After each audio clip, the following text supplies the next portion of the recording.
كتبت كتبت ثم ترددت، كأن الحرف نفسه يخشى أن ينكشف، وكأن الفكرة التي تطاردني تختبئ خلف ظل يتكرر كل ليلة.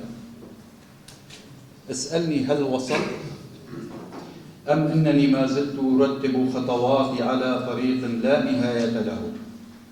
أم أنني أبني عالمي الصغير، العالم الذي لا يسكنه سواي، لا أبواب فيه ولا ضجيج، فقط كلمات تتمرد معي، أكتب بعضها للفرح وأمنح معظمها للأحزان التي تعرفني جيدا.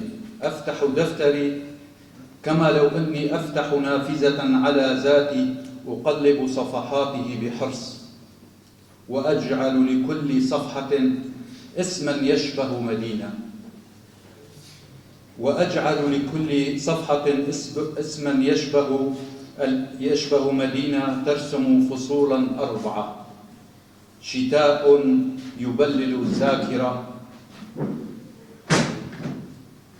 ربيع يوقظ قلبي، خريف يهبط مثل فكرة حزينة، وصيف يضج بالضوء والغياب.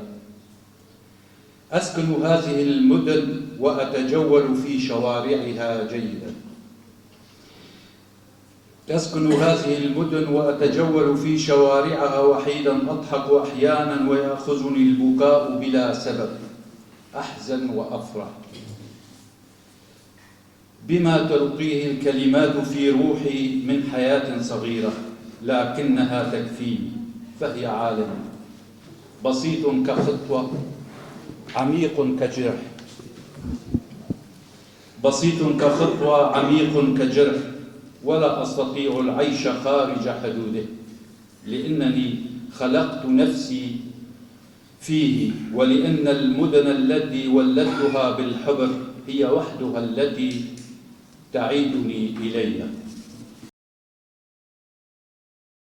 هذه الأوقات تمر بكلما أوتيت من قوة، تتبدل في لحظة، تتساقط الأوراق كذكريات، وتتبعثر الأفكار كرياح الشتاء. الزمن لا يتوقف، والشعور بالضياع يتسلل بين السطور، ولكنني أحاول أن أقاوم، أنتفض من داخلي بكل ما أملك من عزيمة، أقاتل كي لا أغرق في دوامة التشتت، وأتمسك ببقايا الأمل، أصرخ في صمت الأيام، أؤمن أن القادم سيكون لي، سأزور الأماكن التي أشتاق إليها، سأترك آثار سعادتي حيثما حللت، وأزرع ابتساماتي